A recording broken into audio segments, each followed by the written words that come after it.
अस्सलामु अलैकुम वरहमतुल्लाहि वबरकातुहू। बिस्मिल्लाहिर्रहमानिर्रहीम। तजवीद सीरीज़ में मैं आप सबका खैर मक़दम करती हूँ। इससे पहले लेक्चर में हमने बहुत ही बुनियादी चीज़ सीखी जो कि ज़बर ज़ेर पेश के मुतल्लिक थी। ज़बर ज़ेर पेश की अदायगी सीखी। ज़बर ज़ेर पेश को किस तरह मारूफ़ अंदाज में पढ़ा जाता है और कौन कौन से तरीके, कौन कौन सा अंदाज़ अपने अंदर से निकालना है इन हरकत को पढ़ते हुए। उम्मीद करती हूँ आप सबने सुना होगा और ज़रूर उससे फ़ायदा भी उठाया होगा। आज का जो हमारा लेसन है वो है मद्दे असली से मुतल्लिक। आप देखें मद का मतलब क्या है? मद का मतलब खींचना है, ठीक है? मद मीम दाल दाल से निकला है। आप इसको गूगल पे सर्च भी करें, मद मीन खींचना, लंबा करना, दराज करना। तो मद्दे असली यानी कोई एक असल वजह है जिसकी वजह से किसी भी जगह पर आप उस हर्फ को या उस जगह पर आप अपनी आवाज़ को खींच रहे हैं, दराज करके पढ़ रहे हैं। मद्दे असली को सीखने से पहले मैं आपके सामने हरूफ मद्दा रखती हूँ। हरूफ मद्दा मतलब ऐसे हरूफ जिनके आने पर खींच कर पढ़ा जाता है, आवाज़ को दराज करके पढ़ा जाता है, उस हर्फ को लंबा कर दिया जाता है। हरूफ मद्दा कौन से हैं? हरूफ मद्दा 3 हैं, अलिफ, वाव, या। अब आप यहाँ पर देखें कि हरूफ मद्दा की निशानदही करने के बाद, हरूफ मद्दा को अच्छी तरह जहन नशीन करने के बाद, अब हम देखते हैं कि हरूफ मद्दा किस किस हालत में आते हैं, तो वहाँ पर मद्दे असली होती है, ठीक है? तो इसकी 3 शराइत हैं। मद्दे असली की 3 शराइत हैं। 3 जगहों पर 3 तरह से जब हरूफ मद्दा आते हैं तो आप उसको खींच कर पढ़ते हैं। खींचना कितना है उस हर्फ को, ये मैं आपको आखिर में बताऊंगी, इसलिए आपने पूरी बात को बहुत गौर से सुनना है। सबसे पहली शर्त ये है कि सबसे पहला हर्फ जो हमारे पास है हरूफ मद्दा में से वो है अलिफ, ठीक है? तो अलिफ किस हालत में आएगा कि मैं उसको खींचकर आवाज़ को लंबा करके पढ़ूंगी? वो है अगर अलिफ से पहले ज़बर आ जाए।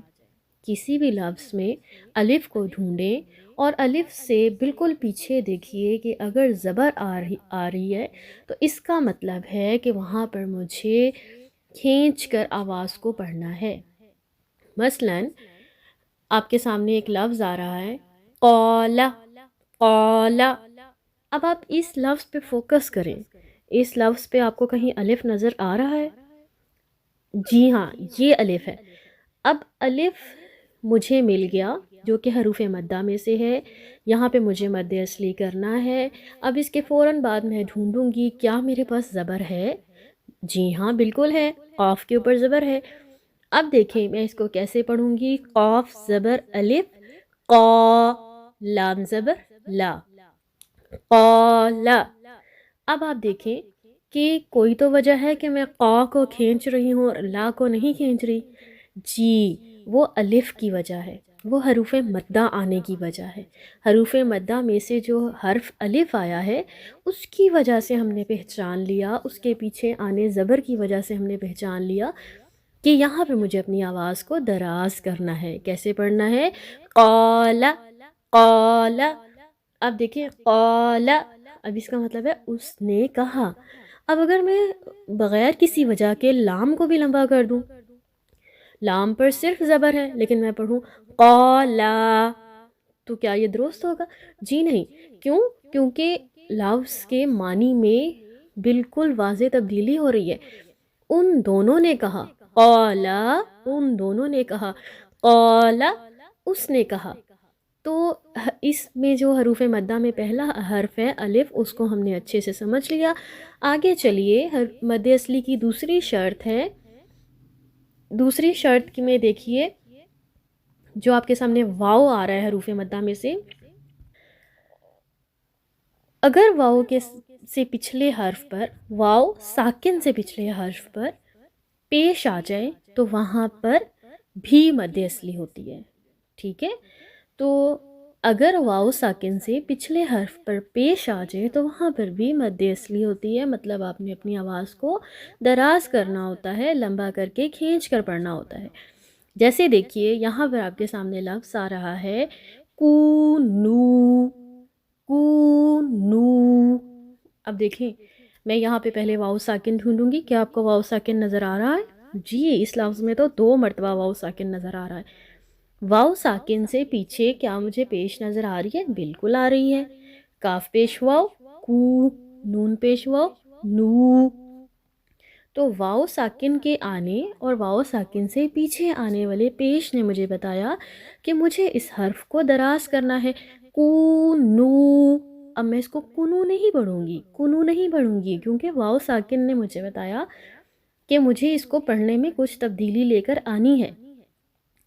تیسری شرط ہے مد اصلی کی یا ساکن کا آنا اور یا ساکن سے پیچھے زیر کا آنا۔ اگر یہ شرط پوری ہو رہی ہو تو وہاں پر مد اصلی کی جو مد اصلی کو پڑھنے کا انداز ہے وہ اپنایا جائے گا۔ آپ کے سامنے لفظ آ رہا ہوگا فیہم، فیہم۔ اب دیکھیں میں یہاں پر ڈھونڈوں گی کیا مجھے یا ساکن مل رہا ہے؟ جی ہاں، مجھے یا ساکن مل رہا ہے۔ کیا اس کے پیچھے مجھے زیر مل رہی ہے؟ ہاں جی، بالکل مل رہی ہے۔ تو میں اس کو فا زیر یا فی، فا زیر یا فی، فیہم، فیہم۔ اب میں اسے فیہم نہیں پڑھوں گی، اگر میں اسے فیہم پڑھوں گی اس کا مطلب ہے میں نے غلطی کر دی۔ فیہم، فیہم، ٹھیک ہے؟ اچھا، اس کو کتنا کھینچنا ہے، کتنا لمبا کرنا ہے، اس کو سیکھنے سے پہلے میں آپ کو یہ بتاتی چلوں کہ اگر الف سے پہلے زبر آئے تو اس کو الف مدہ کہا جاتا ہے، اور اگر واو ساکن سے پہلے پیش آئے تو اس کو واو مدہ کہا جاتا ہے، اور اگر یا ساکن سے پہلے زیر آئے تو اس کو یا مدہ کہا جاتا ہے۔ اگر یہ تینوں شرائط پوری ہو رہی ہیں تو اب ان کو کتنا کھینچنا ہے؟ ان کو ایک الف کے برابر کھینچنا ہے۔ ایک الف میں 2 حرکات آتی ہیں، جیسے اگر آپ نے پڑھنا ہے قالا، قالا، اب اس کو آپ قالا 2 حرکات کا اندازہ لگائیے کہ میں 2 حرکات کو کتنا دراز کر سکتی ہوں، ایک الف کو کتنا کھینچ سکتی ہوں۔ ایک وربلی سی جو اگزامپل ہے وہ یہ کہ آپ کی جو شہادت کی انگلی ہے وہ معتدل انداز میں بند ہو یا کھلنے کی حالت تک جو ایک سپیس آتی ہے اس میں ایک الف کی ادائیگی کی جاتی ہے۔ امید کرتی ہوں آپ کو سمجھ آیا ہوگا۔ اگلے لیکچر میں انشاءاللہ تعالیٰ قرآن پاک کی کچھ آیات لے کر جو ہم ایزیلی کر سکیں اس کو سامنے رکھ کے میں آپ کو حروف مدہ کی مد اصلی کی پہچان کرواؤں گی انشاءاللہ تعالیٰ۔ Stay connected. السلام علیکم ورحمۃ اللہ وبرکاتہ۔